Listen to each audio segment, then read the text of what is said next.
Okay, so how did we feel about this last time? It actually felt reasonably good.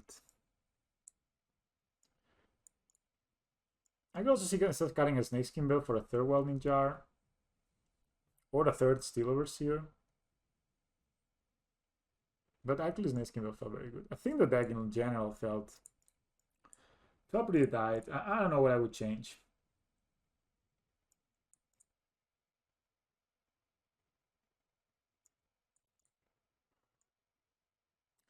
Maybe I can do this just to try it. 3 welding jars, 1 snakeskin bale.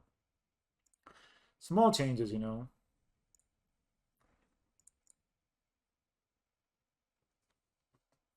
Small and steady. I don't know if I'll have time to finish the league, but otherwise we'll finish it later. I really like this tokens deck. I think it's a good deck. I think we can make it work. It was so close to, like, we could have beat the Titan deck almost for sure. Maybe we should need it's like, what is a good card that hates on Titan? Like even Mint Sensor, I guess. And I guess we have like mana acceleration, so maybe even Mint Sensor should be in the deck somewhere. I'll put it now before I forget.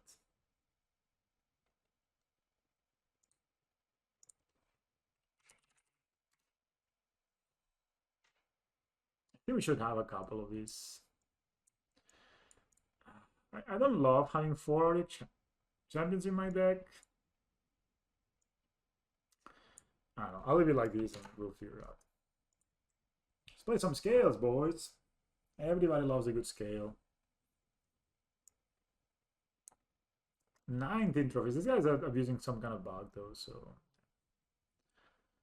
I don't really have a lot of respect. But 19 trophies is a lot of magic being played, either way. Even if you're like, even if you're cheating. Bonan! Did you click in time? So when I find a game, I will go and take a mini break and continue.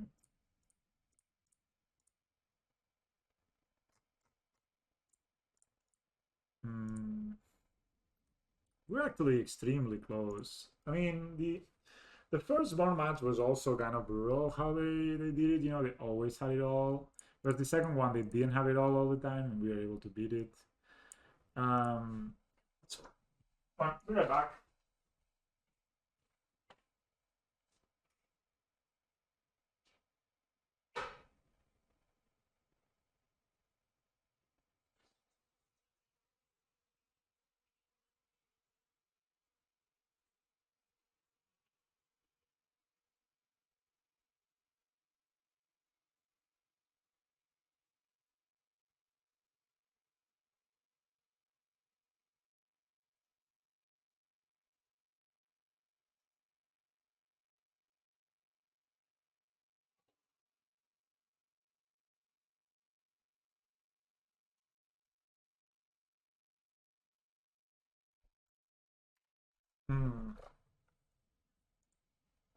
I would like to play first. I like to reveal my Pokemon.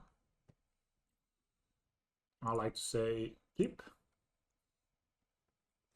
think I'm gonna go Steelers here because even if it gets blown up through a Welding Jar, which is relatively unlikely, then we can go like Hangback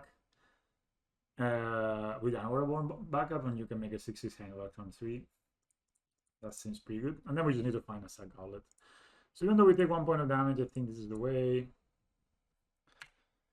Against Burn, maybe I will play a Hangback. Oh, that's a guy playing my deck. Oh, no, good. Card's moving. No, it's probably hammer time, right? But we have the sack outlet right here, so. Or a control deck.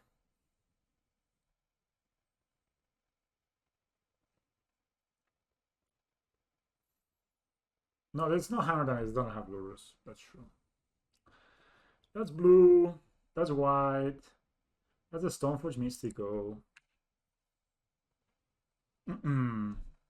Should I play the Throne first to dodge path? That's Battle Skull. Oh, that's Ravager.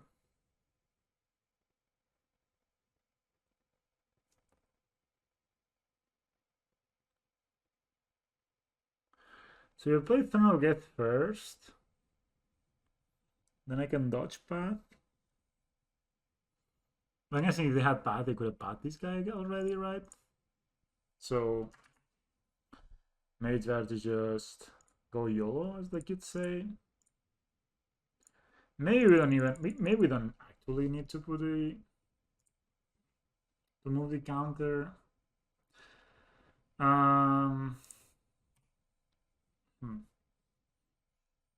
Do we need to put the counter?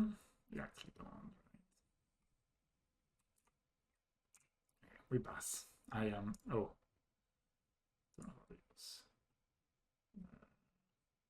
Attack. Instead, I'll put the counters now. And pass. Alright, so let's see what our opponent's up to. I mean, we could. Oh, they got the fairy, right? Bounce. Ugh. Then we attack and they're forcement. Well, I shouldn't have put the counter probably. I just got a bit greedy, I guess. They shock. That's a Temple Garden. That's a. Oh no, they have one thing nice. They're playing the Spikes deck. Okay. Funnily enough, I should have put it in there, I guess.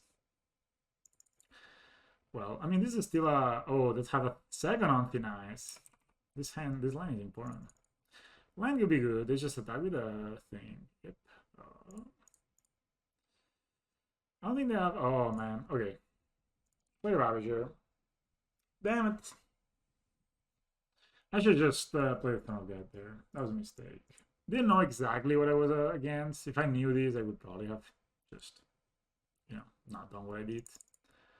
I would have gone Throne of Death, pass, and then play the Hangavac when I already have a way to put it on. Hey, that's blue. That's not blue. I'm guessing they maybe have missed a land up here.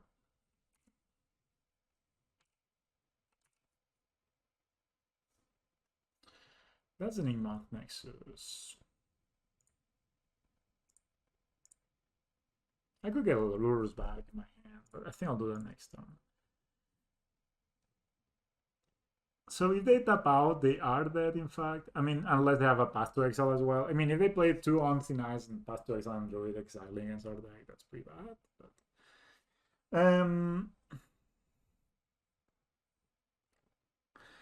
so if I sack with the Throne of God and put the counters here, they just leave it. So okay, I mean, I don't think they play Path necessarily in the main deck. So I'm gonna pass here. This says non-land for a reason? No. And I'm going to do it. It says target exile target creature. So they have. Okay, what could they have? So they could put a battle score into play, it doesn't matter. So I think, what could they have made? I guess they could have a Cryptic Command. No, they cannot cast Cryptic Command because they have these cards. I mean, we can even eat this battle score. But no, we don't even need to. So what could they actually have? Actually. You know?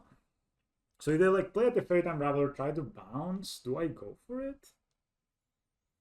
I mean, no, I don't need to, right? So I take the attack here. Oh wow, nothing. Okay, 1 second, guys. I'm pretty sure I know what I'm playing against. I think I'm playing against a Bant Squirrelblade or whatever it's called. I find very unlikely my opponent has interaction here. So we're playing against this deck. They play Mana Leak, Force of Negation, Battle Skulls, and they play 4 on Thin Ice in the main deck.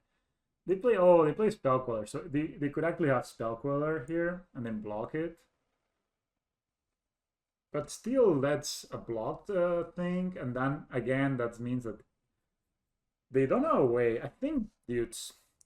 Okay. This may be awful.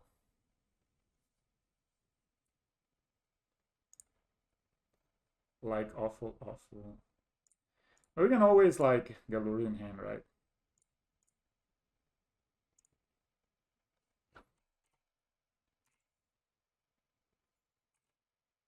Oh, I didn't do it in the end step. Oops. Oh, okay, okay. That's good. Okay, so...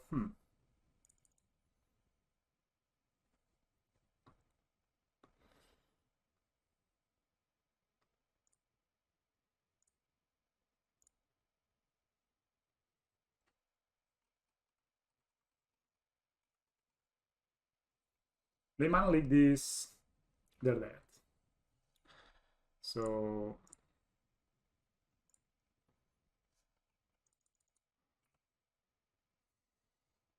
Yeah, Spell Queller, that's okay. That's probably Spell Queller, right? Oh no, it's some freaking Coddle, of course.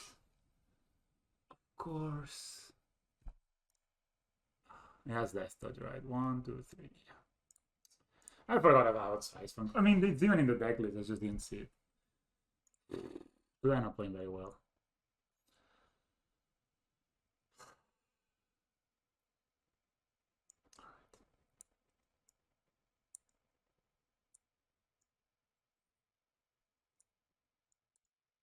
I think all these cards are pretty good. So I know if I will keep them. Okay, so I think Rolling Jars are awful. What are they playing on the sideboard? Or the champion damping sphere Veil of Summer, Path to Exile. So basically Path to Exile is the only thing we're worried about. Okay. I still think we can beat them. No charm or anything. Maybe we don't want to dismember. They could play Collect Roof, but they play Swords, right? So that would be kind of weird. And I guess we can cut the Ancient Steerings because we're like bringing in all of this stuff. And Throne is not that good. Alright, let's go. Oh, so brutal. I forgot about the Ice Film Call. 100%. That was so bad. I was looking, I was like, what can they have? Like, worst case scenario, they have a Spell Queller and we block. But no, they also have the freaking... Yeah. Okay, whatever. I mean, we probably would not have, like... Yeah, I mean... We should just go on Lures in hand and take it slow, but... Yeah, probably just have 3 paths to exile. Oh, this hand is pretty awful, right? Like, ton of removal. I would keep this hand on the draw, but on the play sounds loose. I guess I keep this and I put back the worker, I believe. So I say done. And we go.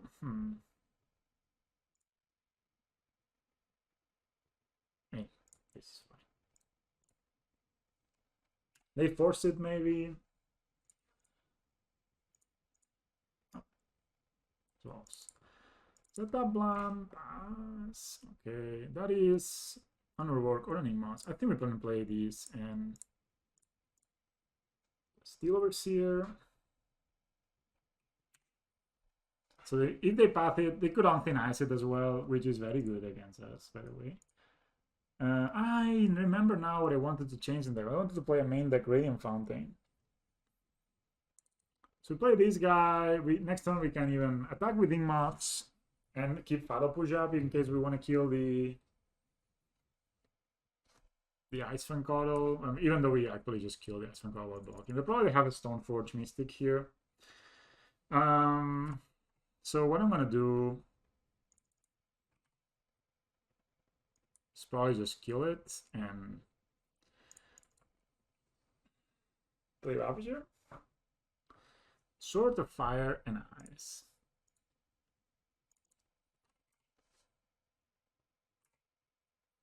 Do we really care? Oh, them getting Sword Fire and Ice. They guess they have the Viral Skull, right? Do you think they will tap out?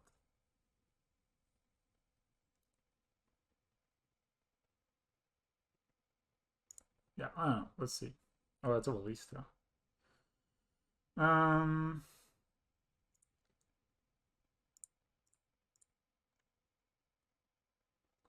So we can play a Ravager. You date the Ferias here. I think we're still fine. Should we just Fatal Push here?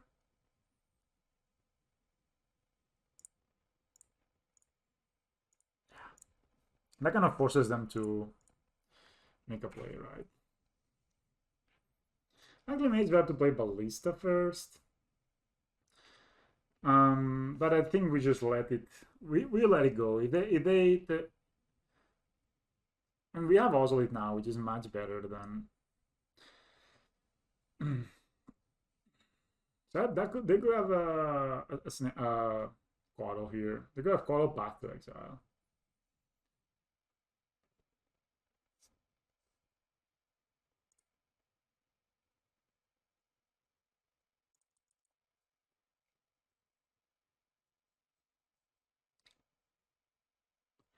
That's what the Fairy, Raveler of Time. I think we won if we draw land. Yeah, if we draw land, I think we've won. Because we have 2 counters here. Yeah. So let's draw land and win this, shall we? And then we sack everything. Yeah, we have for sure won if we draw land.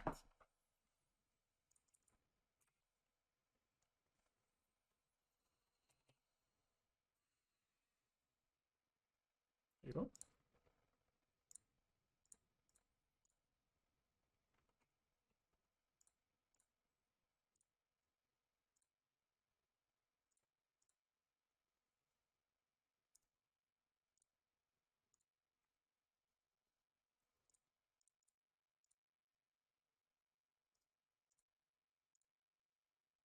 So this will put 6 counters on the Ozolith and on the Ingmoth.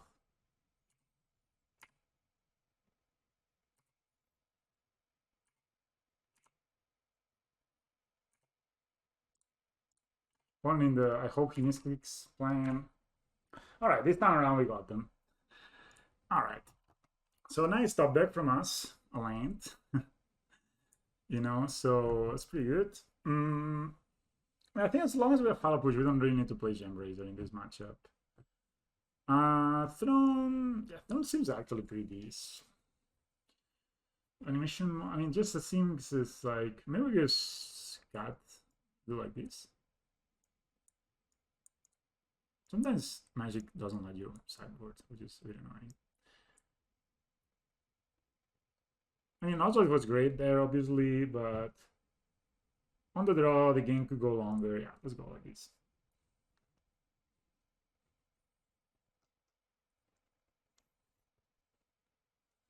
Yeah, the thing is like basically also it gives modular to your other non-modular creatures, right? So okay, this is a pretty good hand. I think I may actually start with Thoughtseize here just to see what take away what what they have. And just maybe take a Stormforge if they have it, or maybe Force of Negation this. It's already a 2-for-1, Probably we're not playing. And then it also protects our Ozolith from the Force of Negation, so it's not the worst. So they have Remand, Mana Leak, and Spell Queller. So if I take the Mana Leak, or I take the Spell Queller, then I can just bait this Mana Leak with the Arven Ravager. So I have lands and Spell Queller is the more annoying, but I also have Fatal Push, so I guess I can take out the Mana Leak. That's the most breaking right now.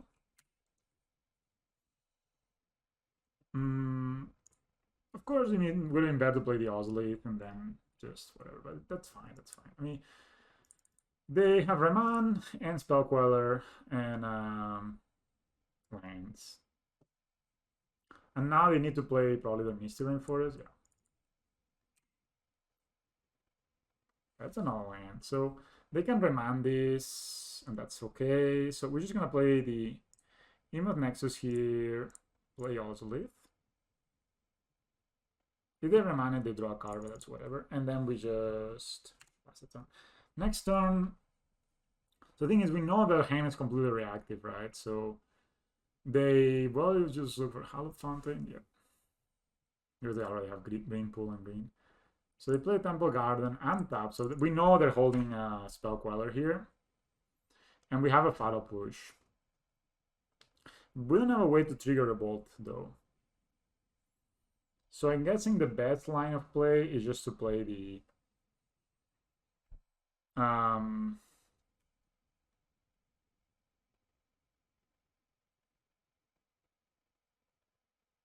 Just to get Lurrus in my hand, right?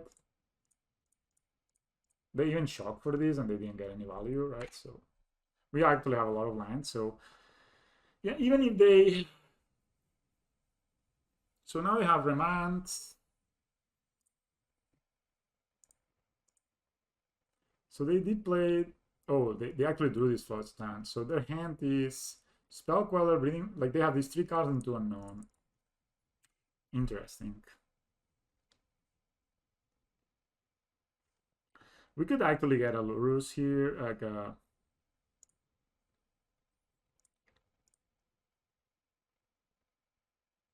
Could also do it next turn, but I think it's fine. Ugh, it's just not like this. It's fine to cast a Ravager here and play a second Ravager.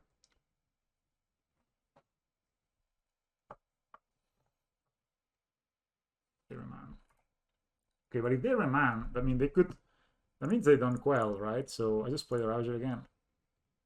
So they use the remand. Maybe they have the mana leak here or a second remand.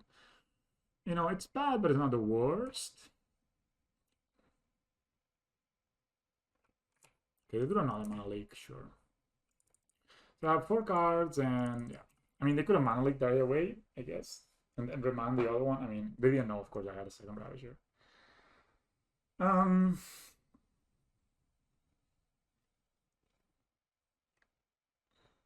Is there a way to... Okay, they have land. So they have land. That's not a Breeding Pool again. That's a Battle Skull. Hardcast just like that. And we have the Fatal Push. That's awesome. But I think I'm not even gonna bother with the Fatal Push yet. Oh, that's Untitled Scales.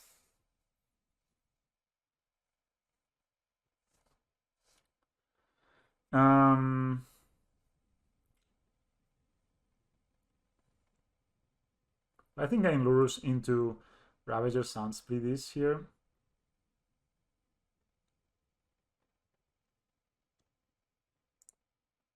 Right, so...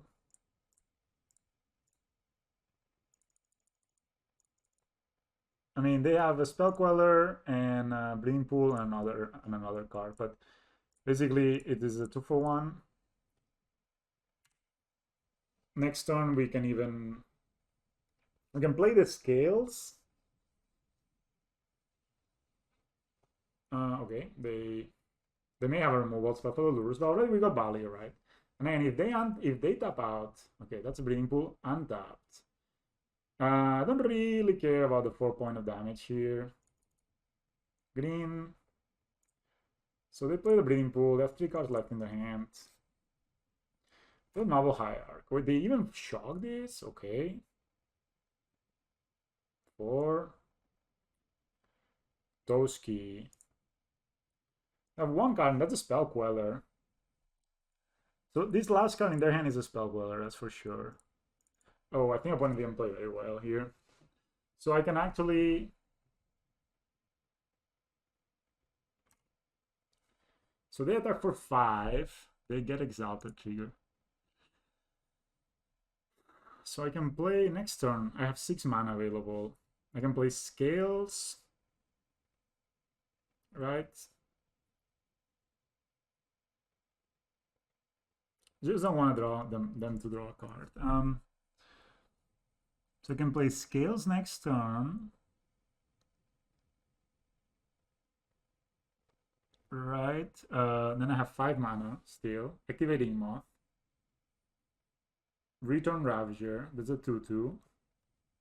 Sacrifice is... Oh yeah, that's lethal, so that's good. So we just go to blocks. Block with a Ravager. Man, that Thoughtseize has been great against these matches because knowing that they have the Spell Queller is just so good. This is like the question I get asked every single day, and I do think so because they come in and tap. So by doing this, they don't deal us damage, right? So we just sack, and they don't gain life, but it's, you know, whatever. But importantly, they don't deal us damage.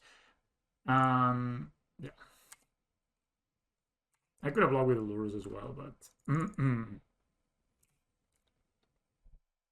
So yeah, I think path lands are much better. Yeah, the fact that they don't come in tap is just such a big boon.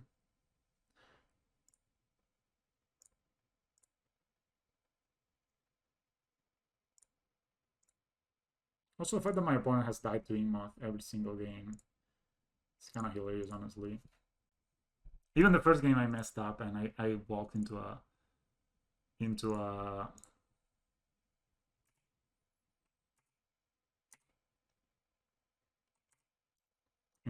a nice fun cuddle with my Inmoth Nexus, thinking they would not have.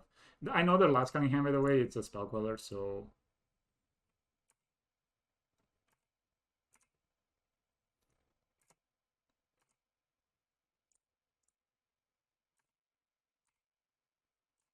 okay. Blink Nexus would have done it as well. So the fact that the pathways don't come in tapped is so important for this deck. The fact that, you know, like this game we didn't miss a land drop, and that's the reason we lost. We didn't lose. So we used our mana every turn. Even we got Lurrus turn 3 in our hand. We played around their stuff. I mean, this game was just okay, how much time I have? Ooh. Okay. Okay, one more match, guys, and then I gotta go. But the pathway, the fact that the pathway is untapped is just so good. And you know, this deck only really needs like one green source. Or black source, actually. So it needs one green source, and then from there you don't care if your lands are tapping for black or for green. It's very rare that you need to cast 2 green spells in one turn. And when you are bringing in the Gem Razors, you of course cannot cast Lures anymore. So then you put, of course, all your pathways on green.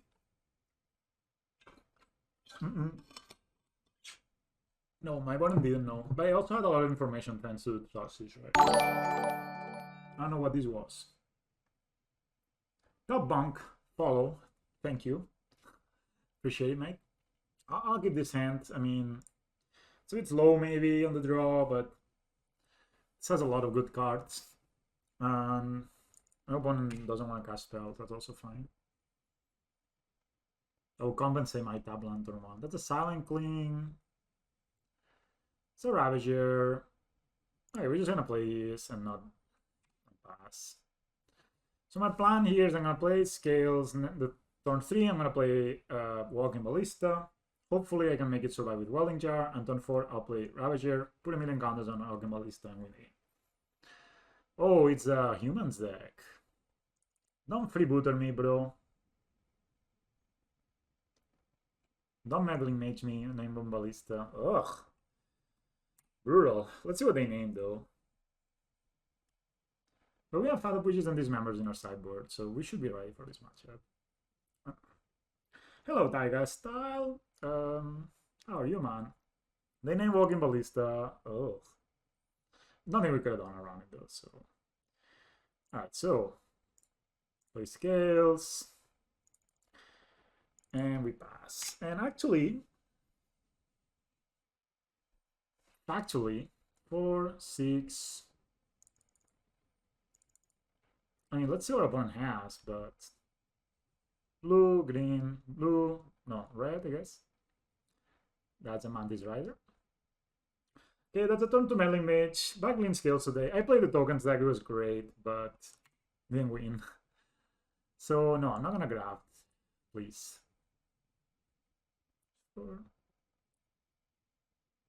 Okay, we get 5 in our face.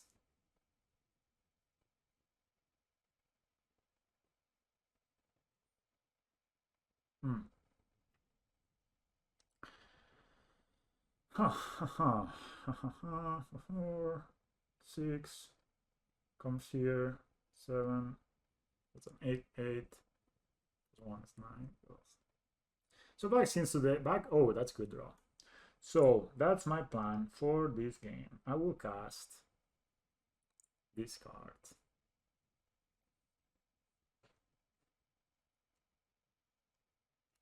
We can probably make a lethal Blink. So yeah, back in Scales, I think this is the best, just because Power Push and Thoughts are so well positioned versus so many different decks. I guess we just go here. And we will say yes to the draft, so we can block here, so this guy's not gonna attack with this. Maybe they tap out. And maybe they Meddling Mage, but if they Meddling Mage, we can still like go attack with Inmos and kill them. So we just say yes to this. Yep. Okay, you go, opponent. I mean, they Meddling Mage, they're Reflector Mage, that's what I mean. They don't play a removal main deck, right? So, I mean, maybe they have, like, okay, Champion of the Parish is okay. So I guess they go, maybe they go now Reflector Mage. That's quite the core for my opponent, I must say. That's probably, yeah, that's a Reflector Mage, almost for sure. Do we die here? No. So that was what we were expecting here. We will hit this bad boy.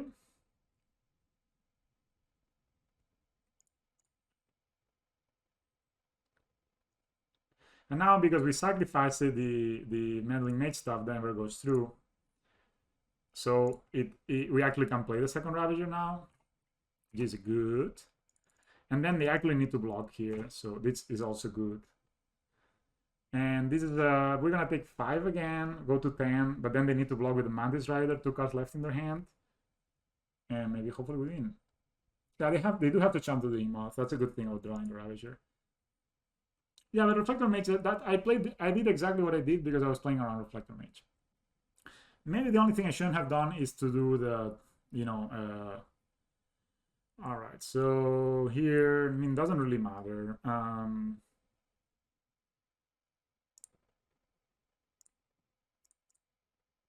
So we play Ravager.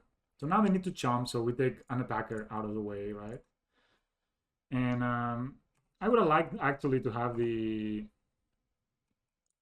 Maybe they don't chomp.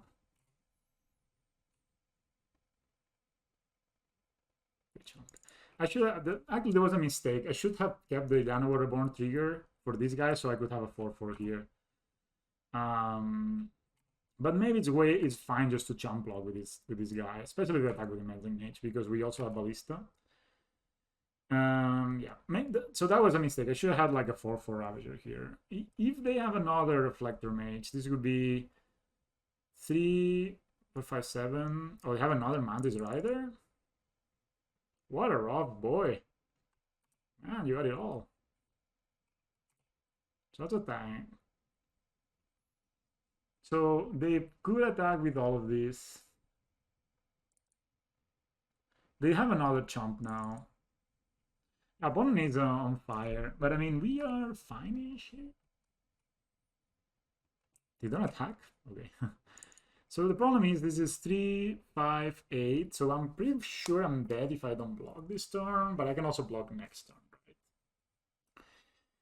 right? What could we do here? We could draw Hangabag Walker. So I think this is better not to chomp right now. 3, 5, 8. So we go to 2. Yeah. It's actually better not to chomp. And then chomp with these 2 next turn. We go to 2. But we could draw Hangabag Walker. Yeah, I could have, but the thing is, I could have had a 4/4 here that could have blocked these guys. That was my math. Of course, I didn't know exactly. Oh, this is a mega draw.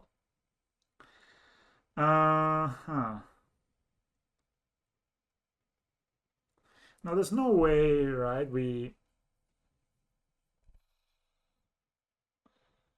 The thing is, we're dead. Sadly. Where are we? So we play 5 mana. No, we can actually block and sack, and yeah, actually gain 1 life and go to 3. So he doesn't have a... Yeah, I think we actually are fine here. Believe it or not, teammates.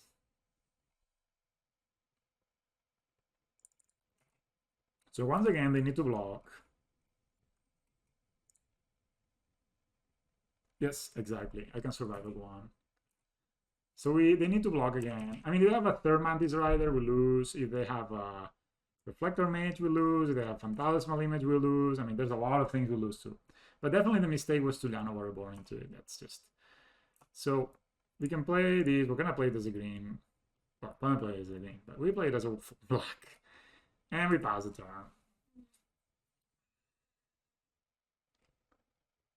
Yeah, we can win here if we if opponent doesn't have anything in hand, which they could not, you know, like sometimes it's just. I mean, they need to have a Reflector Mage, a Phantasmal Image, a Mantis Rider, a General Kudro. I mean, there's a lot of things that kill us, let's say. But if they had General Kudro, wouldn't they have played it last turn? Maybe not, right? Actually, if they play General Kudro, they could afterwards kill the Ingmoth with the freaking ability of the Kudro. So I don't think they have a Kudro. They could have another Mantis Rider. That's true as well.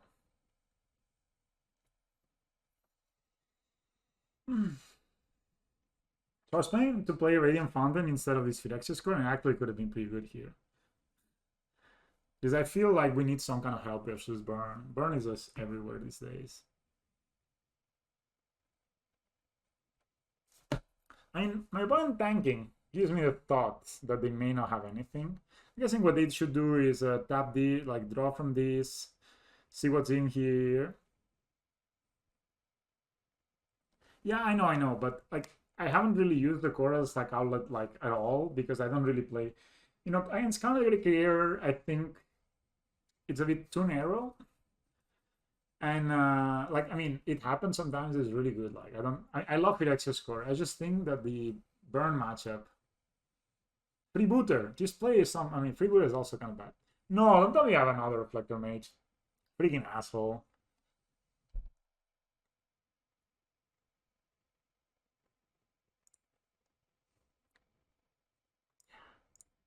Okay. Okay, so yeah, I mean, I lost the game because I graphed onto the wrong Ravager. So details, guys, details matter. I think Gem Raid is also sometimes good because it goes around the. But Lurrus is very good in this matchup, so I think I'll keep it. What is not good, of course, is Walling Jar. So we can cut that, and we can cut.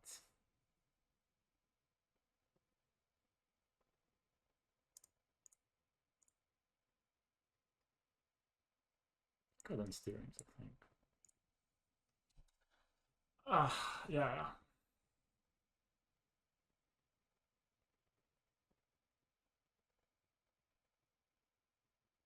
Weird OP green artifact that gains you life and +1/+1 counters for 1 mana. It's an artifact.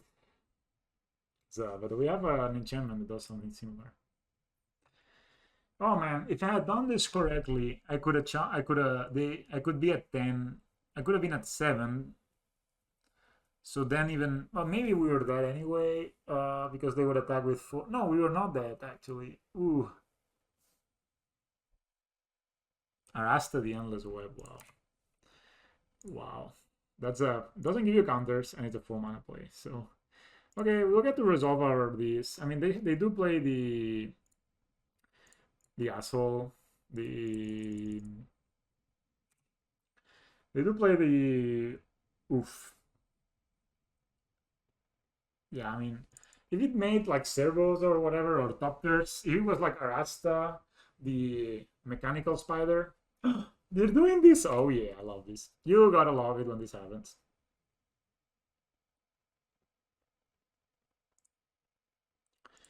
Yeah, I have a Lista, so I also had it last turn, last game, but you stole it. You didn't let me play the magic.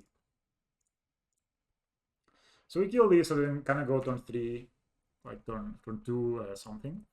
Next time we can make this 4 for a 6/6 if you need to clean up. That's an Ether Vial, good timing. And oh, a champion, good card as well. So let's see what we draw. Jano Reborn would be probably one of our better draws. No.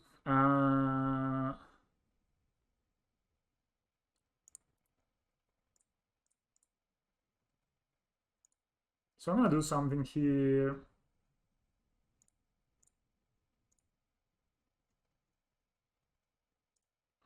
I know it's a lot of cards, but we are pretty far ahead. And we have Lurrus, and we have 3 more lands in hand. So we have time to get Lurrus in hand next turn, and then recast it, do all that good stuff. And then I don't want this guy to grow, right? So just, you know.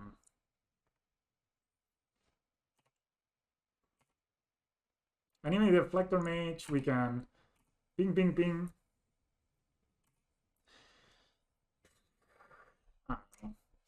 Like, opponent went turn 1 Noble, turn 2 Champion Ether Vial. So probably they drew this Ether Vial, right? Because most likely you would play the Ether Vial first. So yeah, I know. Just I know it's not, doesn't mean it's not right. But probably they do. Ooh, white. Oh, they have Skyclave Apparition. Okay. I mean, let's see what they go for. I'm guessing they go for the Ballista. Okay. So we'll do is ping here. Ping here. And, you know, I'm going to ping, so I get the Ballista in my graveyard here.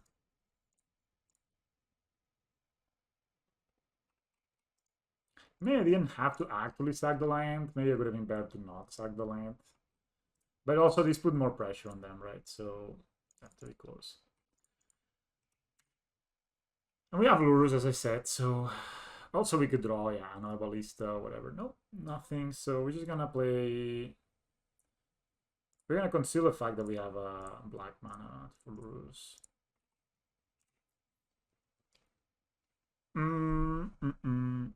Probably just slow rolling this Lurrus a little bit and playing it when we have a...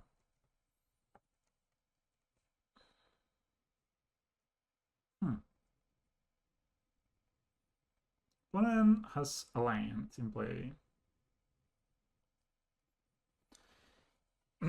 Yeah, maybe that was a bit... the thing that I made another... Today I'm not playing like 100% right. I can feel like I make the right play, but not perfectly, you know? Like I'm not playing tight. That's what I mean. Because if I had only like put 3 counters on the Ballista, right? So we have a 4/4 Ballista. I can still get to kill the champion. I still get to kill Reflector Mage if I cast it. Black. Is that a... I don't know, that's a freebooter. Nope. They could also Ether Vial. Dude, don't go and tell me you're gonna do it on my draw step. White this time around. Okay, that's a freebooter. I have a feeling you could have done this slightly better, my friend. Yeah. We don't have non-creatures. Opponent has 2 cards left in hand. They could have Reflector Mage, which could be kind of brutal, so we're probably not gonna play it. Let's see what we draw though. So now they have a 2/2 and a 2/3. It's pretty good. That's a pretty good draw. The thing with playing Nano Reborn here. The thing with playing Nano Reborn is that it triggers when Lurrus comes into play. So they can actually like violin a Skyclave and kill the Lurrus before it resolves. So that's kind of awful. So I'm gonna play the Ozolith. I'm gonna play the probably this and pass. Because if we play the Reborn, we are in trouble here actually. I mean, we will actually numbo, and if they Skyclave my Lurrus, I think I lose the game. But if I get a Ballista back or something, we have more chances of winning the game. And, you know, if the Skyclave the Lurrus and have a Ballista, we can always ping the Skyclave to get ourselves a... Of course, they could have Meddling Mage. I mean, this is a Kudro probably, which is a bit annoying as well. But they need to have another human to exile, right?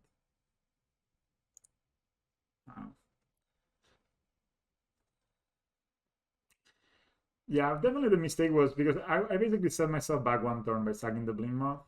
I should just have not sacked the Blink Moth, kept my Ballista as a 4/4, ping the dude, and then I have a 3/3 Ballista. Then if they do the same play they did, I just ping them once, and then I play the Lurrus 1 turn earlier. I could have played the Lurrus this turn specifically. So I would have had Lurrus right now. That's Kudro. That's very scary, actually, because they also get to Zell or Ballista, which is very annoying. And if they have another creature, man, that's actually this is going pretty bad right now. One had some very good cards. Yeah, I guess that was basically the reason we're not winning this game outright. Is because I did not play right. And that's what I mean, I done this today also, the other league I played. I just I did the right play, but didn't play tight, you know? And when you do that in Magic, sometimes you get punished. Like, literally, the first game was the same as now. And then, of course, they can bile in...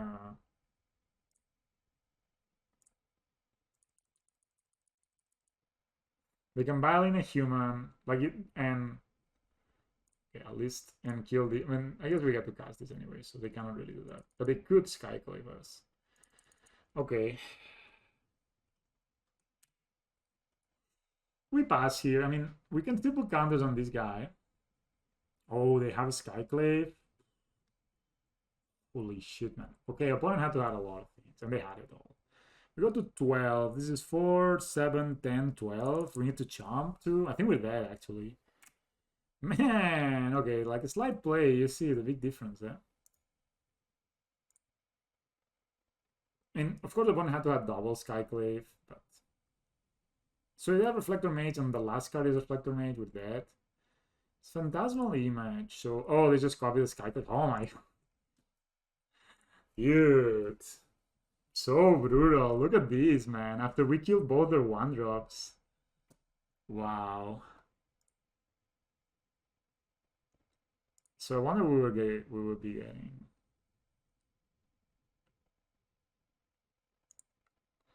okay, I got super wrecked by this humans player. Alright, welcome to round 3. We lost very terribly to humans, mostly my misplays, so we'll, whatever, you know, we'll shake it off. You know, like you're in a favorite matchup, can turn sour if you play badly. That's just this hand is fine.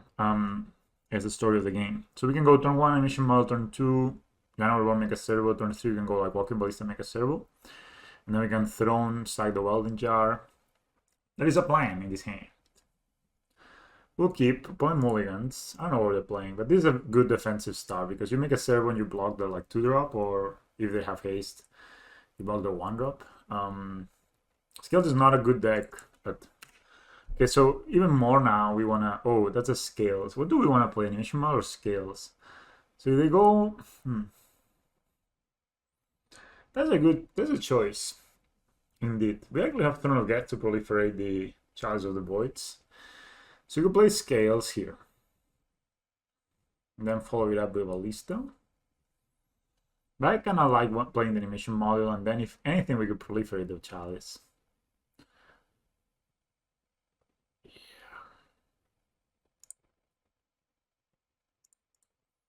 I'll play this just in case. I don't know. I think this is pretty close. Whether to play one or the other. Because there's more likely they will Chalice us next turn, right? And we don't get to... oh, they just stun us here turn 2. Easy. Well, this is a strong start by our opponent. That's for sure. But we get to play the Scales turn 3 if we want to. Probably they'll take the Ballista or the Scales here. And this is a strong start, you know. Basically, turn 2, Thunderseer, or turn 3, Canary Creators. How you lose most of your games versus them. Oh, this is not a great draw, but we play this. We say always yield, make a servo, and then this can block this this guy, right? So we can basically we get a bit extra time here to, you know, because this is the beatdown of Eldrazi Tron being on the play. It's pretty hard, but we can just keep making servos here, so it's not a big deal. Block. Of course, here they will try to work towards Crown Gear Clear, so we need to like make a the Mind Stone, sure. Okay, that's not the strongest follow-up. We could have Ancient Strings, but since we already have a line to play, I think I kind of like just playing a Ballista here. Maybe Skills would have been better, I don't know. But, you know, already. So we're not going to graft here. And next turn we can actually maybe play Throne of Geth, start blocking, may sack the Welding Jar, make a servo. Maybe we can even take a hit here. Oh, I had Dismember and I didn't think them. Oops, that's the problem with F6ing sometimes. Well, we took a damage. So now here they can kill our animation module or just play con. This game is getting pretty much out of control already, right? Because opponent went on 2 Thought Knot, turn 3, nothing basically, but Dismember, our dude. We can activate this. This game is probably out of reach already, which is a bit annoying, but this is basically a very good start by them. Like, having this, basically, some sort of disruption into ramp, into Conagric here. They have 1 card left in hand, so it's not the worst. Okay, well, in Jar dies, I mean, whatever. Maybe we could have... I didn't know they would do this. Okay, I'm not gonna block this most likely, but maybe they don't even attack. We need to find ourselves... yeah, Hangerback Walker could be good. But yeah, they're not attacking, so whatever. These cards are not very good in this matchup. Of course, when I kept my hand, I didn't know what we were playing against, of course. That's a Worker, that's 2 Reborn, that's a Walking Ballista. Play Ballista, Mega Servo, it's probably the best line.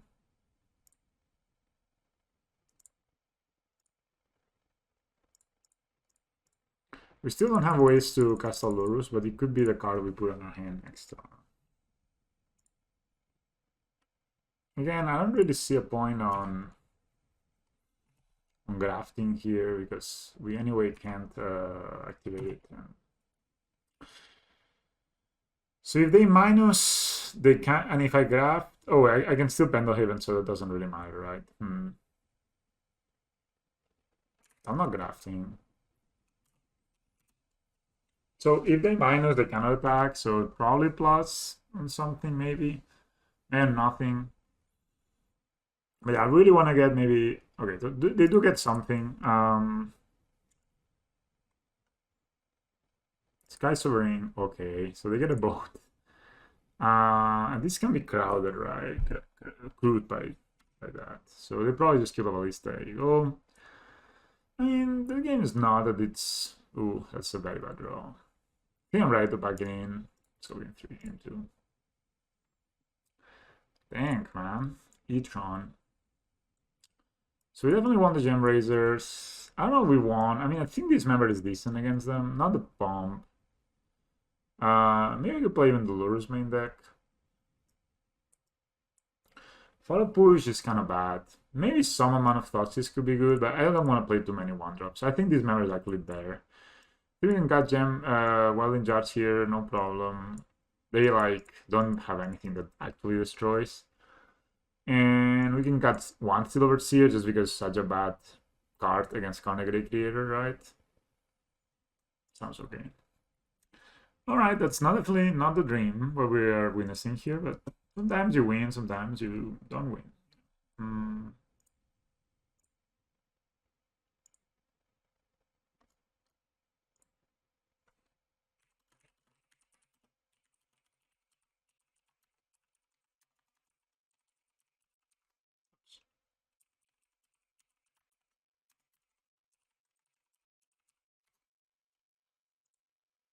Oh. It's like my keyboard is something wrong with it.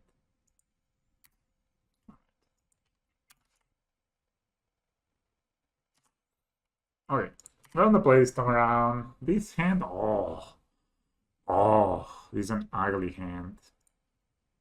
I think I'm bullying it.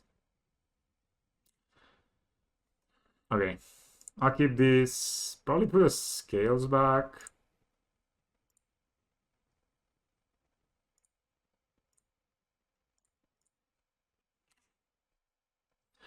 We have to draw land, but it's still we could get a resolve a second 1-drop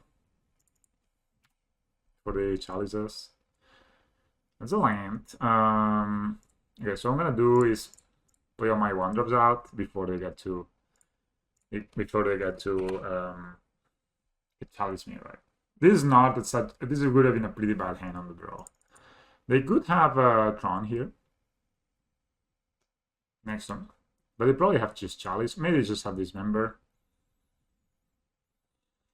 But Dismember in this is not even that bad.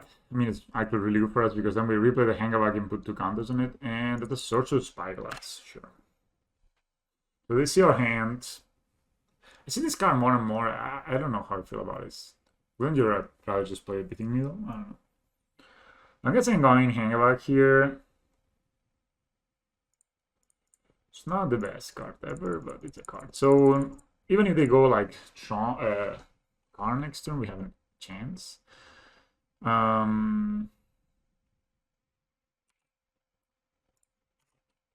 Especially with raw land. But if they go like they have turn 3 Tron, no mulligans. Dudes, I feel I'm playing against some high percentage of opponents' plays. This is just no mulligan on our opponent. And turn 2 Azorious Spirits, turn 3 Tron, quite strong. So they could Karn minus for breach, and we kill the breach though. So we kill, but we kill the Karn. If they Karn minus for whatever else, we can still kill the Karn thanks to Ravager. If we draw a line, we could pump this, and this will be really, really good. Yeah.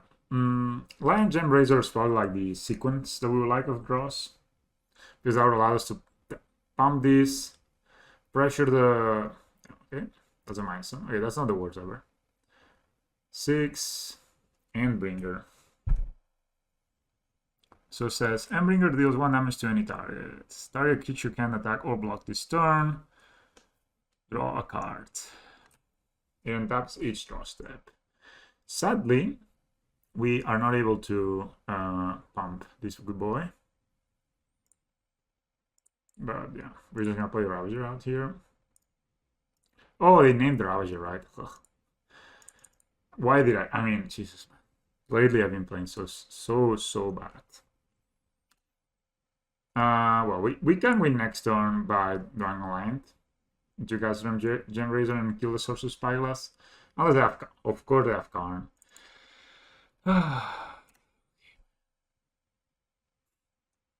Turn 3, Endbringer, turn 4, Counter Creator, get a... You can get a Ballista for X equals 2, I don't know if that's any good. Damn it, man. This is some high percentage of plays. We're missing our third land for 2 turns in a row. If we draw land here, we can Gem Razor, and then we actually can Gem Razor into the Ravager, which is kind of funny. Well, we most likely just gonna Gem Razor onto the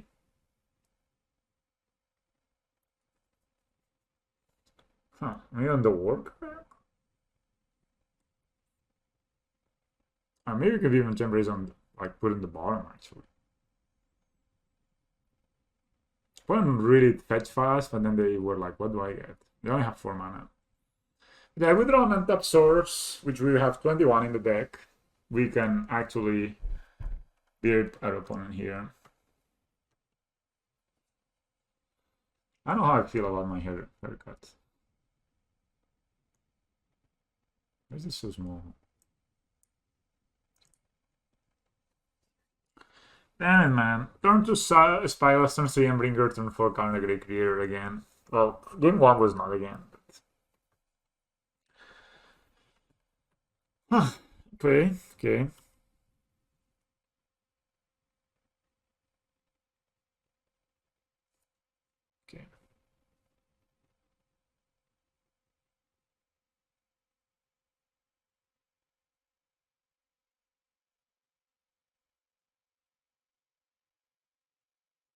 Opponent is in tank for a good 2 minutes.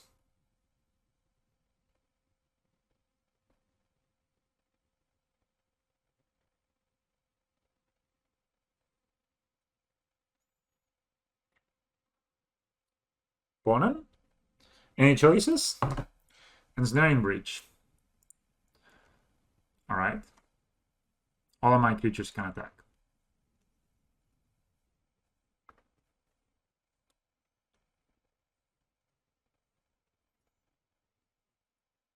Can attack. They deal me 1 point of damage. They untap. Alright, so this is what we thought we would get, where we thought we could get, right? So we play Ravager.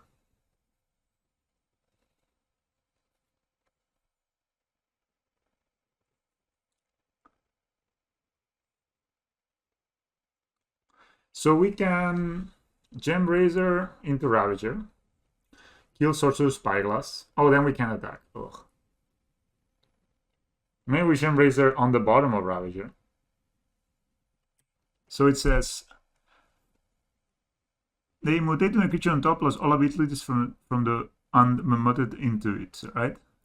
So actually, Ravager has trample.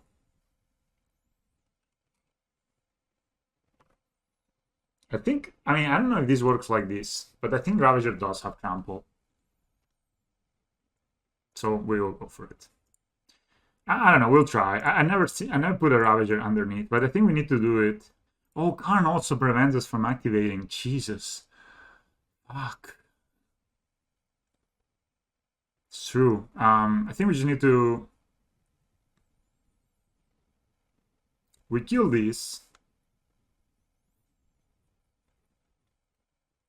So we kill this guy. Oh, no. I can put Gembrazer on top. This is not working anymore. I kill this. Then we attack. Can we actually kill them? By... So we kill this. This is not an artifact anymore. It's a 6/6. I sack this here. This puts 2 counters here, 2 counters here. This will be 5 counters. I think it's probably just lethal, right? Yeah, let's go. Let's do that. Man, sometimes mutate is one of the most difficult things ever. So we mutate on top. This is actually pretty hard. We go after the Ensnaring Breach. I think we can actually just kill them, in fact. Right? We go over. So this doesn't have an effect anymore. We kill the Ensnaring Breach. Done. That's dead. Now this can activate stuff. So...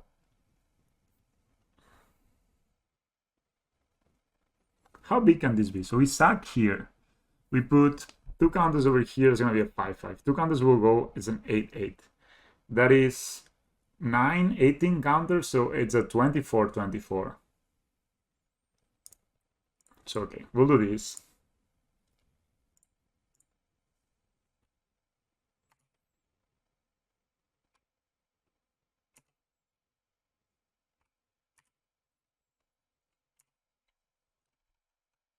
So this is an 8/8 now. This will be 8. So that means 18 plus 8 is 26. It's actually 27, and they have 7 block. Yeah, this is lethal.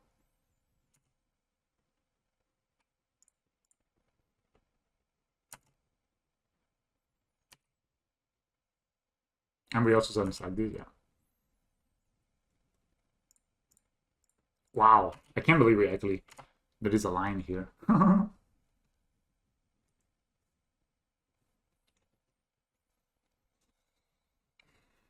Okay, I'll actually post this on the Reddit, and not on Reddit, on the Discord later. So actually they're dead. There's nothing they can do. Because we can actually...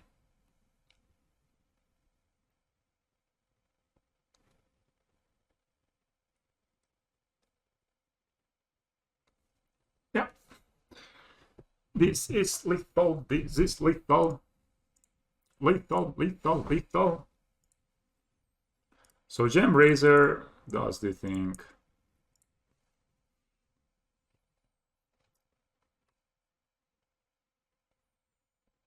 Wow, I actually can't believe we just killed them through Social Spyglass, Ensnaring Breach, and it's so good that Gembrazer is not an artifact, man. Every time I think of cutting it, then this does this thing. So this is now a 10/10. Even if they had blocked correctly, which was both at the Gembrazer, they were dead still. Gembrazer, man. Jesus.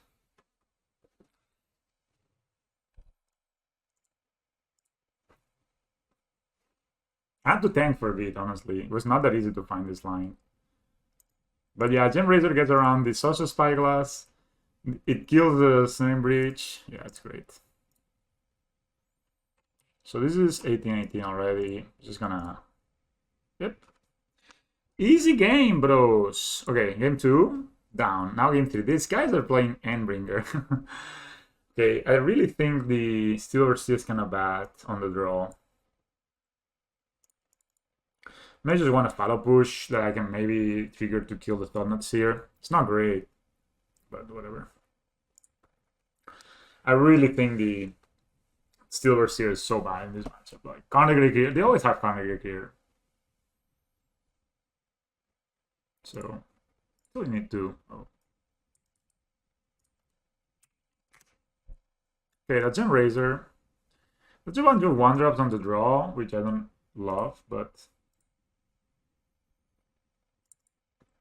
pulling mulligan for the first time is this match.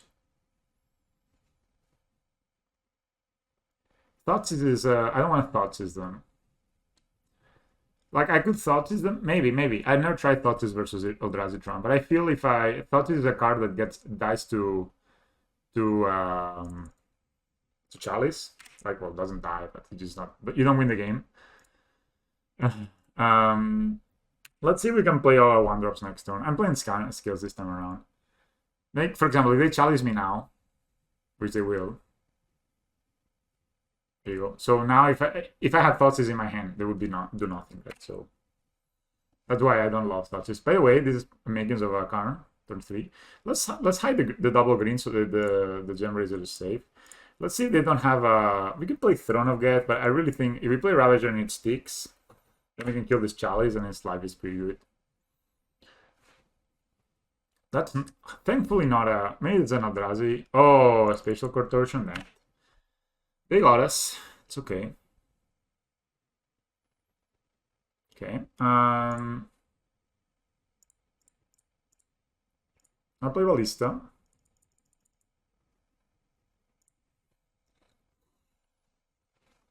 Could also have played Throne of Geth and then play Ravager, and if they do this, I proliferate this, but whatever. So I just don't think Thoughteize helps enough against a Chalice deck. But maybe it is good, I don't know. Maybe they have another Dismember. Which, you know, then it means that maybe even if we draw land, we can get like Lures in our hand, and maybe if we draw land, just cast it. Like you draw 2 lands in a row, we can cast it and get back one of our creatures, and they only have 2 cards left in their hand, or 1 card if they Dismember, right? So they're also on top deck mode, and they only have 3 mana. Opponent's tanking, so I'm guessing they do have a Dismember, yeah. Well, that's annoying, but it's what it is.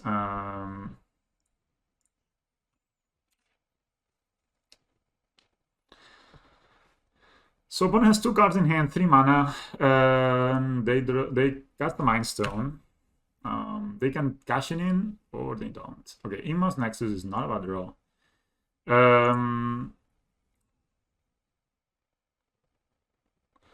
So Inmost actually we can kill this with a Gem Razor.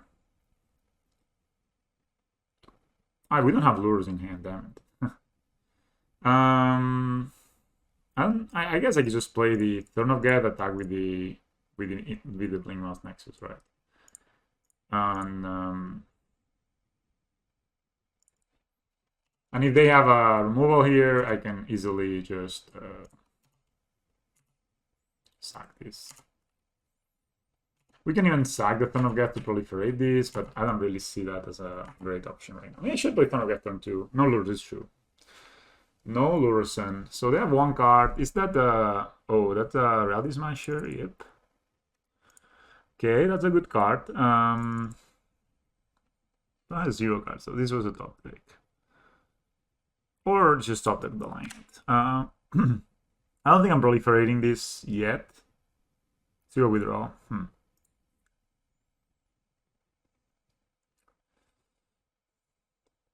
So I can activate Blingmoth at 13.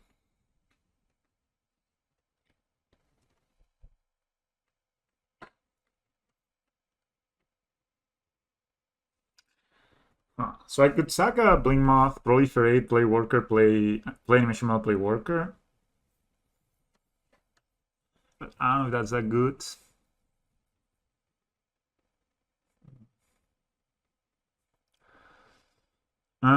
Oh yeah, actually it's pretty decent, right?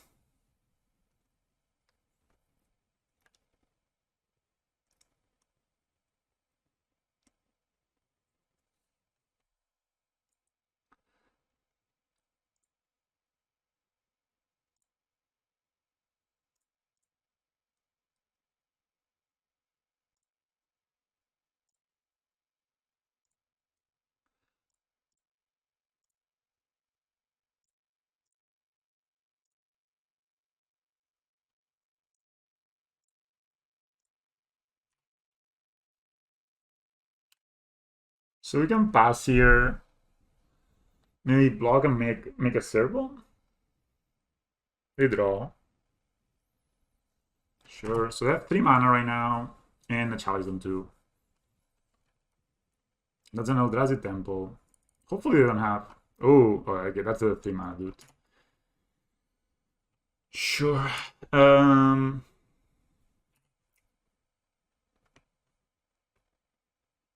So we need to kill them next turn. So if I Inmoth activate, it has 0 cards in hand. I activate Inmoth. I can give it a +1/+1. Then I sack the worker, put 2 counters, proliferate. That's 4 counters. That's 6/6.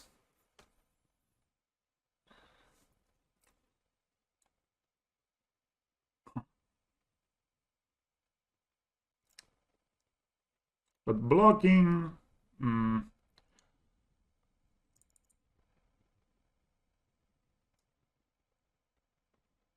Maybe just block with a servo. Yeah. I'll block with a servo on Pendelhaven to keep my life total high. That's the way. That's the play.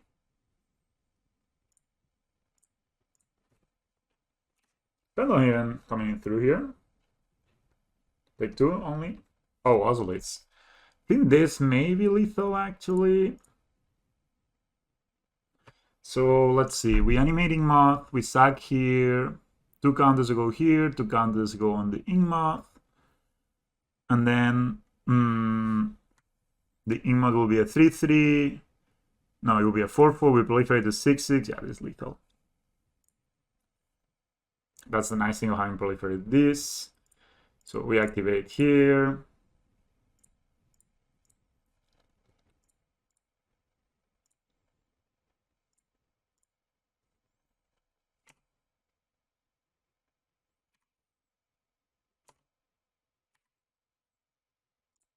No.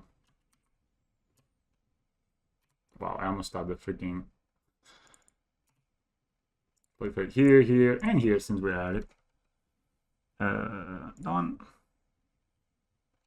No. Don't forget, it's such a good magician card.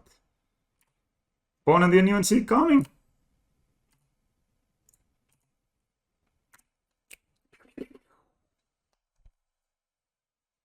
Such a good magician's card, man. Shit. The fact that it also can proliferate the Otto is just great. Easy. We beat turn 3 Tron on game 2. We were on the play. That was really lucky. Also, we're on the play because we lost game 1. And game 1, they count us turn 4, which was... No, they turn 2 Thought Knot, turn 3 removal, turn 4. Turn 4 they had our boy. Sounds good. That was cool. That was pretty cool. Very happy that I won that one. We are on the draw once again. We are playing against Swana 4/2/2. Oh, it's a control deck. Or not. There's a flooded strand deck. Basic planes. Oh, that's probably we're playing playing against spirits. So actually both this card and this card are all very good against spirits. I mean, something tells me if this is a start, like fetch one into Ether Vial, it's either like some weird human deck, but also fetching a basic. Probably means they just have a okay. So we're just gonna jam our ballista here. I'm guessing the best one is this one. I mean, obviously we want to play a Thornogate, but we want them to just want it to be a bit later. They could path this, but they still kind of ramp us, right? So it's not the worst. I mean, well, they do ramp us. Yeah, Melissa's pretty good. Melissa's our best card in this matchup. Also, Thornogate is very good because you can proliferate their Vial. They don't even. I'm pretty sure they have a 1-drop, but they didn't cast it because they're like it's gonna die.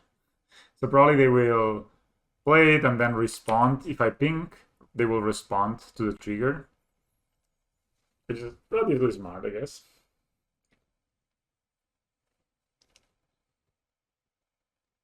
So if they play Mausoleum Wanderer,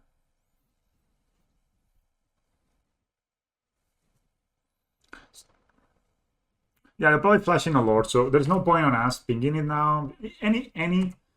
Actually, any creature that they flash in, it's so they actually missed the line drop, so this one's going to be very good. So there's no point if we ping it now. Any spirit that they flash in, it makes it not die.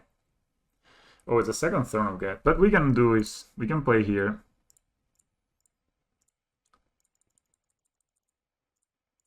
We can play this. So next time to put this to 3, we'll play a Throne and proliferate it. Now they could flash in the Lord, but that means that on their upkeep, or when they ever activate, there's no need to kill this guy right now, let's say. So now they're thinking, okay, if I don't... They could have Path and Pink, Path and Lord. Okay, so we can go here.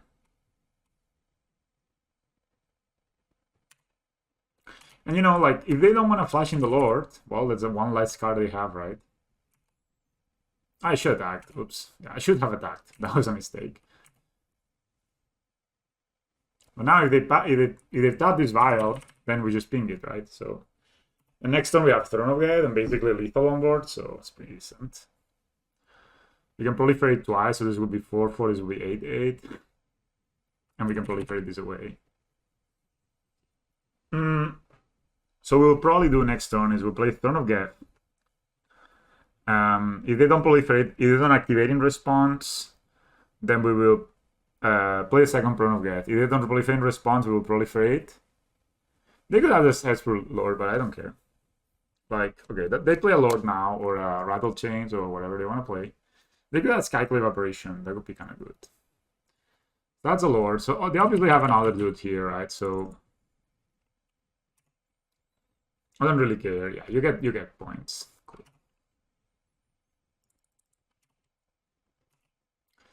You know, it's all about playing. Okay, so even they're attacking, they're not even thinking that they could be dead, but they in fact could be dead.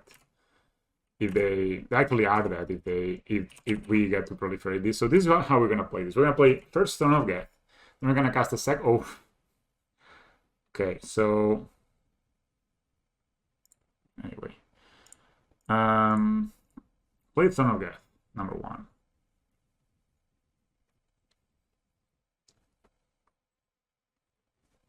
Okay, they activate in response. This is the only smart play.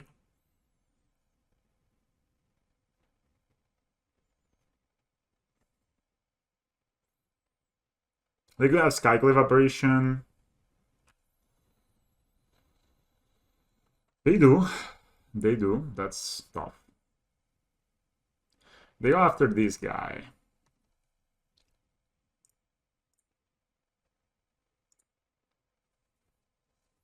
Just ping this guy.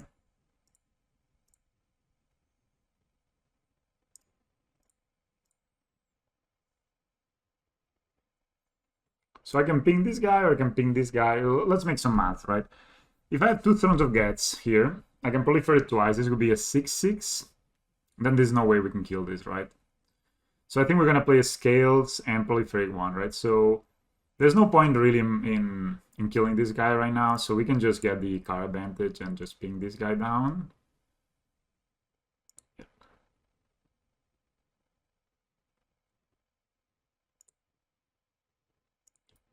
That dies.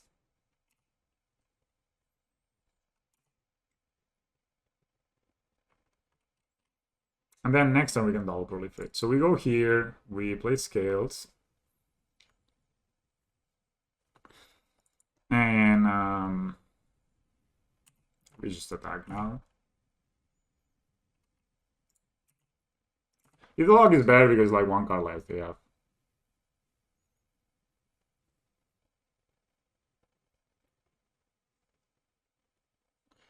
They don't block, so anyway, we're just gonna do this. So we activate the Blink Moss. I keep Blink Moss here because it's possible that we can do a more explosive stuff. So we sack here, we proliferate here and here, right? So these 2 boys are, this is bigger and this is useless.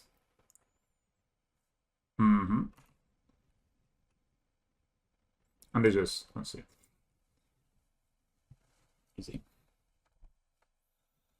So I like removal in this matchup. I don't like anything else. I think Gembrazer actually can be decent. I don't know what I want. So definitely Wilding Jar is pretty bad in this match. It's been bad every matchup I played today, so I don't know.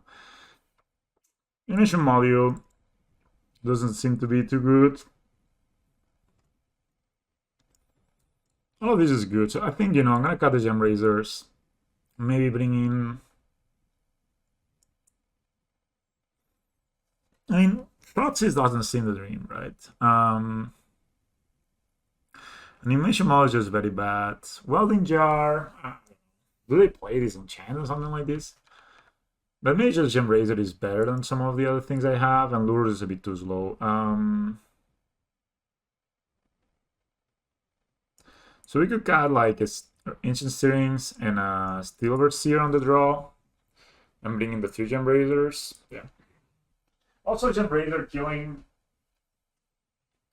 Gembrazer killing a Vial can be pretty relevant. I like how my opponent just conceded there. This hand is very close, but I think it's good enough. Is it though? Opponent kept 7.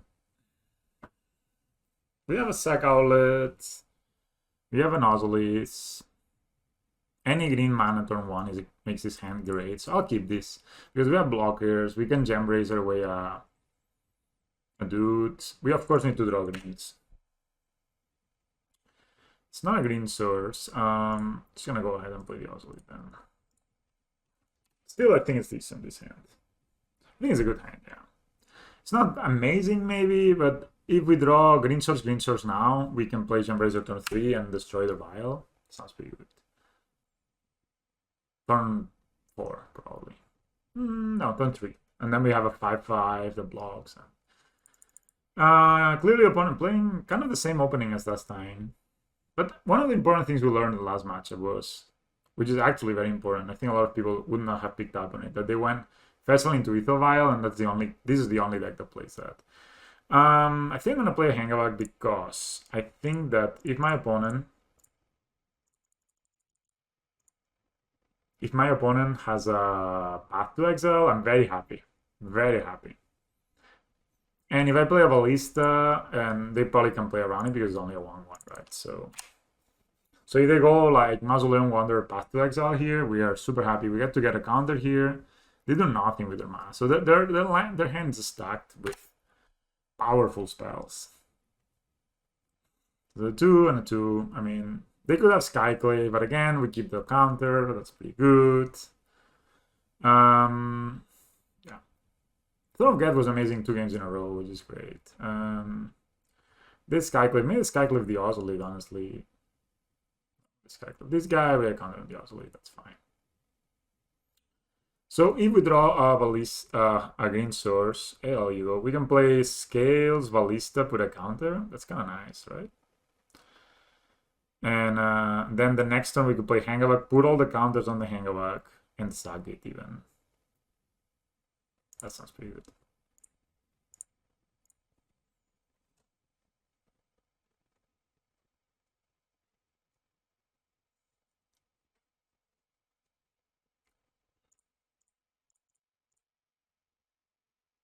And then we could even, if we draw a green source, we could Gembrazer into the Ballista, which is kind of good.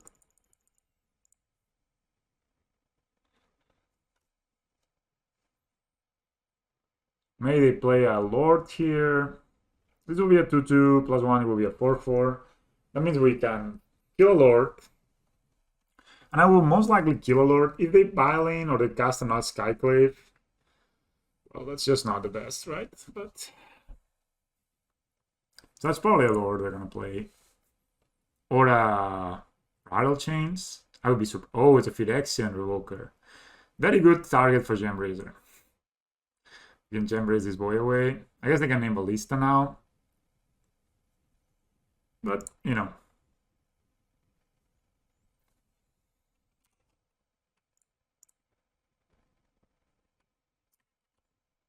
So anyway, it's a 440 blocks. Blocks both of them. So even if they Skyclave, we still have the Hangavak plan. And if, you know, we cannot activate ability, so might as well pass. If we somehow draw a second green source, we can Gem Razor into this. Probably kill the Ether Vial, right? I mean, probably they have like a Lord or something. That's a Droxel Captain. Okay, so they will attack for... I'm guessing they are like baiting us to... And they have another Lord. Can he actually... Okay, I think it's not necessary to block here. I don't think it's necessary to block. I mean, it's only 3 damage. If they have another Lord, I would rather they play the other Lord now. Problem is, if it's another Droxel Captain, then everybody's hexproof, and that this becomes a very tough match. All of a sudden. But maybe we just raise them, right? Yeah, let's go.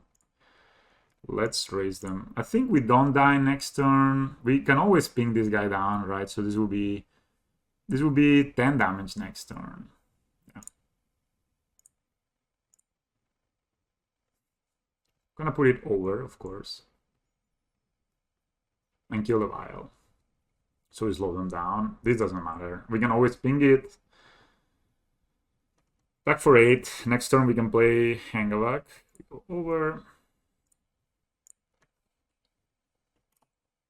They have the double Lord draw with the Skyclave, so that's a very good draw.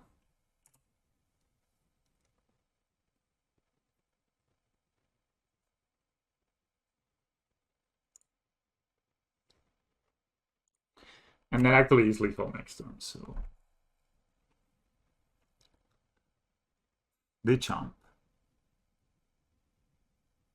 I mean, they still take 7, so... So they would have... Maybe they don't chomp. Oh, they probably don't chomp, right? Take 12. Next turn, we can play Hangavak, sack it, put 2 counters over here. Maybe that's fine. I can ping with Gem Razor this boy, but I cannot ping these guys because they're hexproof. What does Rattle Chain say? Does Rattle Chain say... Okay, one second. Video is...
Hello. Okay, I'm back. Sorry.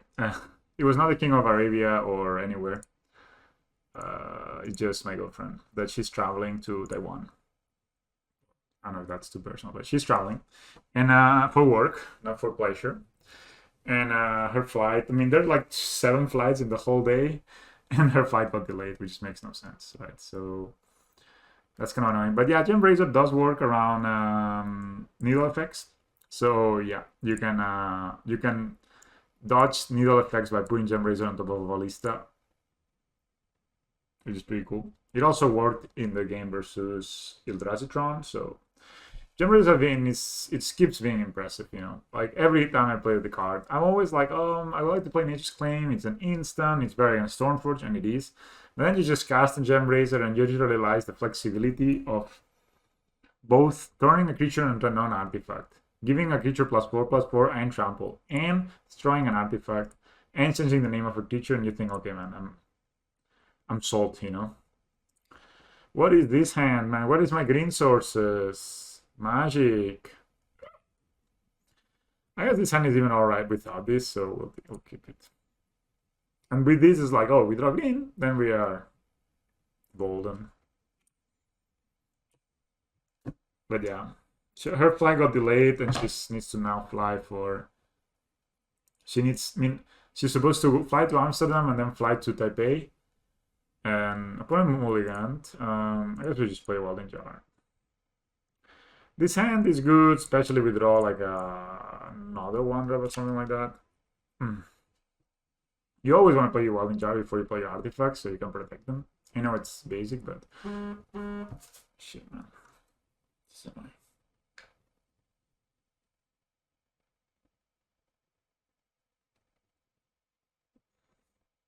I hate. One of the things I hate about the modern world, guys, it's the following. It is the necessity to be always present, you know?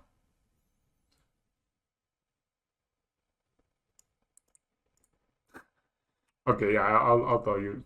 Maybe you, I mean, it's okay. I think I'll play the scales here and play next to Mega Servo, yeah. So mutate, it's a keyword in some Ikaria monsters. That what it does is basically says, I'm probably here they're playing a counter spell, right? But hopefully it's a Rayman. So what you do is you mutate into a creature that is a non-human you control. And it's basically, all these mutate spells have like a mutate cost and a non-mutate cost, right? So, it's Jeskai of all the combos. Yeah, I guess that's a Rayman then. So you play the mutate cost and you cast the spell, right? So it's a Remnant, pass. So, and then you go to your opponent's turn, believe it or not. And I mean, basically, you cast mutate, and then you decide whether to put the spell, when it resolves, on top or on the bottom of the creature you mutate into. If you put it on top, the card is called now Gem Razor, and it has the abilities of the card underneath it, plus the abilities of the card on top of it, and the stats of the card on top of it. If you put it on the bottom, it's the same. So you basically give a card trample and reach. But the nice thing of putting it on top is that Gem Razor is not an artifact, but it still has the abilities of Ballista or Ravager or Hangalar, right? So you can ping opponents with it. And putting it on top, since all our creatures are 0/0s that have counters on, gives it like, if it's a 4/4, it becomes a 10/10 or whatever. This is scary because I could have Armistice Charm, so I'm probably going to play the Ballista. Your opponent has disconnected. Alright. So that is the idea, right? You choose whether to put the card on top or the bottom, and putting it on top will make the creature, will maybe make your Hangalar Walker into Gem Razor and trigger. And then when it triggers, you can destroy an artifact or enchantment your opponent controls. It triggers both if you put it on the bottom or you put it on the top, because it mutates either way. Then what happens, it gets a bit more complex. If you have a second Gem Razor and you mutate into a Gem Razor, you can actually trigger the ability twice, because mutate both means being mutated on, and it also means mutate means being mutated on, and it also means what's the name of that? It also means being mutating into a creature, right? So So basically, you can trigger the mutate twice. You always do it. I hope they counter this. Okay, they don't. They probably have an Adventurous Charm here, but whatever.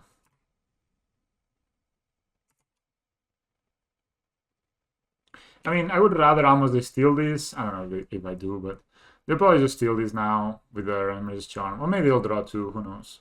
Or maybe nothing. Path? I will just steal it. Oh, it's a shark. Okay, perfect.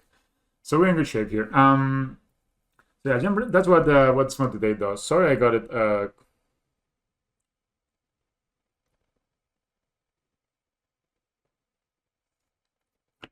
So Feel the Rain. Again, that can help us fix our mana with a black splash, right? So it's not a bad card. I don't even know if I want to. They could have Cryptic here. Do I want to just put a counter or just want to attack and just resolve a ballista here?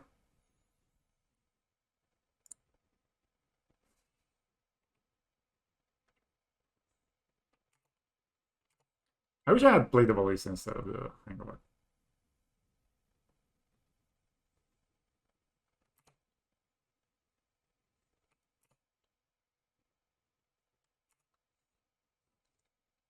So opponent takes 3 to the face. I almost always want to put it on top, yeah. I don't know if I want to play something here. They could have Cryptic Command, but it's not the biggest deal. But we also can just put 2 counters over here. I just don't want to make this guy bigger.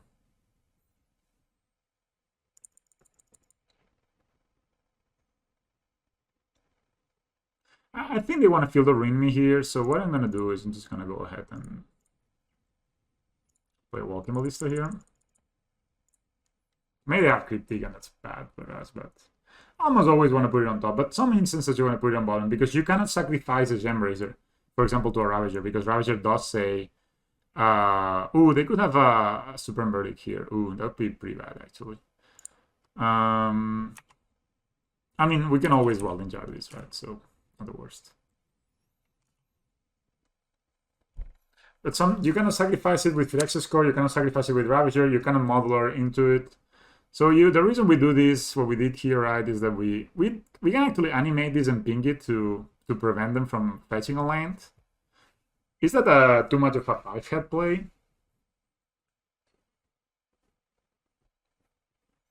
Is that too much of a 5-head play? Just take the black source and just put a counter here or something. They go for the Blink Moth, not the Ink Moth, which is also interesting. I'll just take it, I guess. I almost always want to put it on top, but yeah, you need to be careful with the artifact interactions. So now they could have Path to Exile, and, well, they also had Path to Exile before, right? They could have tapped here and Path.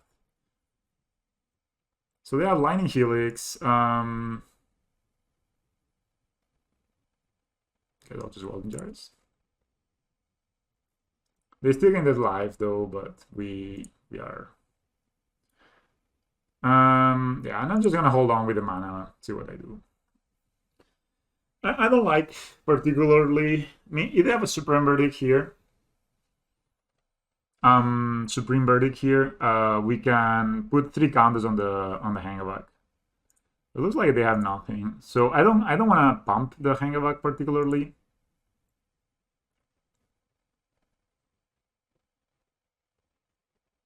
Actually, that was a good point. Why don't I just pump with Module? Yeah, that was a misplay. I'm just talking and thinking about other things while I'm playing. Alright, so they path it now, so we just ping here and take the line, I think.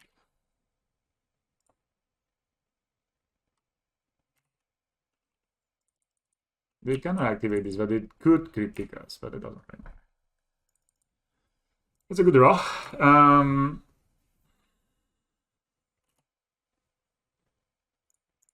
Still want to attack, I think. So what happens when it dies? If it has Modular, it does trigger the Modular. Okay, that's a Snapcaster. That would be our last path. So that would be our last.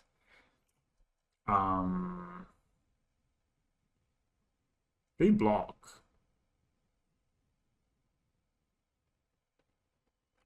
So what are they gonna path? Dude? Oh, if they pump, I guess they path, right? So I'll just accept it. Okay, that's interesting. So they could still path right now, so we're not gonna let them get any value. So we can just get Lurrus in hand. Bad thing is we don't have any more black sources. But I mean, if they path a dude, it's fine for us. We can always cast a Hangalar next turn. So when it dies, it just triggers if it has modular, and it doesn't trigger if it doesn't have modular. So they could path us here, they don't. Wow. Okay, they just traded a Hangalar. Like a... Okay, let's just win. That's how you beat Jeskai Control, guys. You just talk to chat, forget everything about the game, and win the game anyway. I think that's the only cards I like. The Thoughtseize. They play Bolt, so Stealer is a bit worse, so we can take one out. They also play Pass, so we can take one Golden Jar out, and I think I got a Thoughtseize last time. I also could see myself cutting a land. I got Pendlehaven last time, and I think it was fine. Because we path us so much, you know, it's always easy to get lands.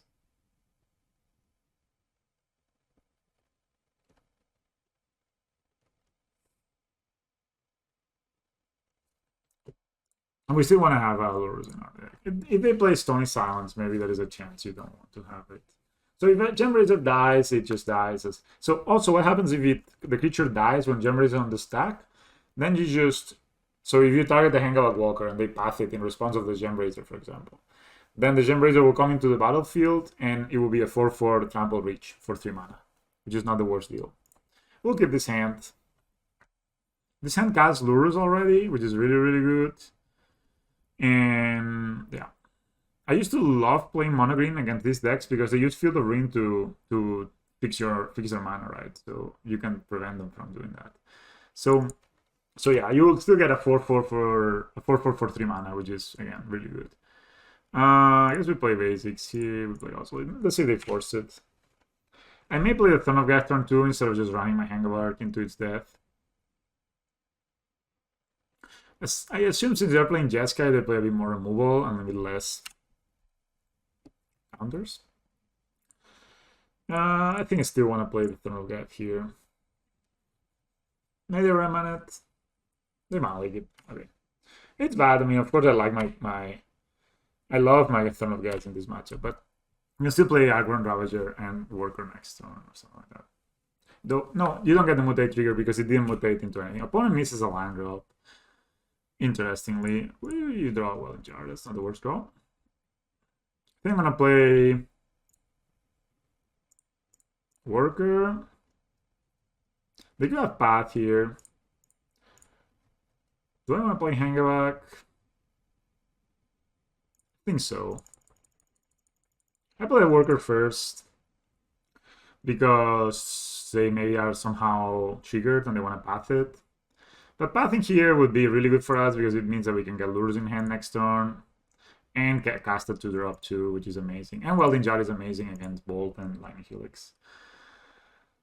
Oh my god, it's Lightning Helix. Okay, they actually find a land. They don't shock it, so they have 2 cards. They didn't really do anything to us last turn, so everything resolved. So if they found this land, it means they don't have another mana leak or red mana or anything here.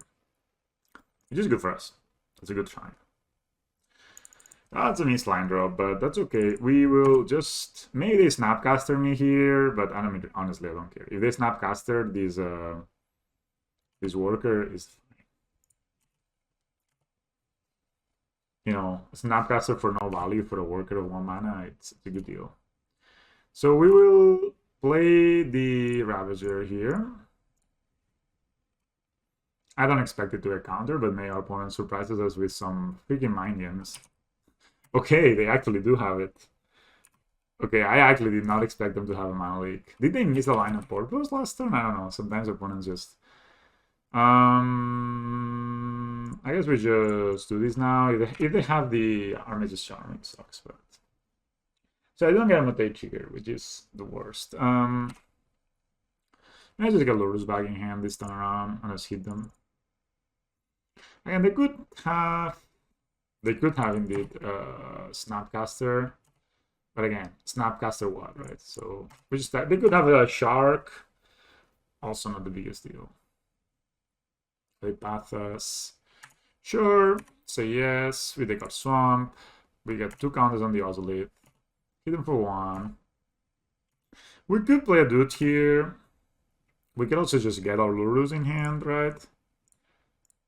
And yeah, that's a turn. What misses the land drop again. So of course no point in playing the Lurrus against like trying to run the Lurrus into a removal spell, right? But oh, there's a scale. So what we're gonna do here, we're gonna play scale, see what they do. If they counter it, that's not what they do. So we're just gonna go ahead, put the pressure, you know, with a worker. There's no need to commit to anything here. This is a 4/4 for 1 mana, so it's not the worst. But they did miss a land drop, and I don't want to run into their like stuff, right? So I think I'm just gonna pass here. If they go like a Snap Path or something like that, yeah, we take the land and we're happy. And we keep on getting ahead on them, you know. Like, people don't realize how expensive it is to path an aggro deck like ours. Especially a deck like that has Ozolith. Like, do we really care that our worker got pathed here? Probably not. We don't use our mana, but we have 5 mana now. Maybe we draw land, we even have 6 mana. Opponent even hits us, no fear.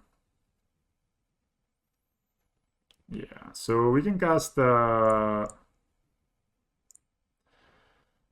Ballista here. Just trying to play around them stealing my Hanglag Walker. If they counter it, they don't. So nothing from them. So I'll play it as a black source and put the counters on the Ballista.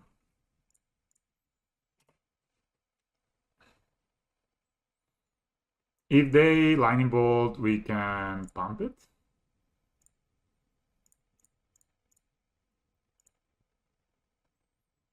I could have Welding Jar first. Now we can play around like a second bolt. Oh, we have a path. Okay. So what we'll do is we ping here. Okay, I should have probably Welding Jar first. We get our last land, but yeah, we get a lot of counters here. Opponent has 3 cards left in their hand. And we pass. So next time we can Lurrus. Ooh, actually that was kind of bad. I should probably just ping them. So I could keep my Ballista on my graveyard, but whatever. That's a Ravager. So what we can do here is we can play our Lurrus out. They could have a counter, but we can play around Mana Leak with this. So we can get our Ravager back. Get some value. Maybe they Mana Leak this one, they don't. So we get our Hanglag Walker here. Yeah. And again, if they path these or whatever, it's okay, you know. If they path these, we just win. Yeah. We completely outplayed our. I mean, blue-white control is no match against Lurrus Scales right now, I think. I mean, you just watch this match, right? Like, what? Okay, my opponent mulliganed to 6, but what was my opponent supposed to do? Their removal was ramping me. The removal was not actually affecting the board so much because I was getting the Ozolith. Yeah, they, you know, for example, they bolt my Ballista, so I decide to spend more mana on it, and then they path it on top of it. So they give me a card, and they lose 2 cards, right? And, you know, eventually they have nothing. We have a Hanglag, we put all the counters on it, and you just keep attacking, you know? Like, we still have a backup Ozolith, a backup Ravager, even draw a Blinkmoth Nexus to finish the game if needed. Easy game. So we lost humans pretty badly, but then we beat Stoneforge with a Squirrel. We beat Eldrazi Tron in a pretty cool game, I think. And we beat Spirits, and we beat this control deck.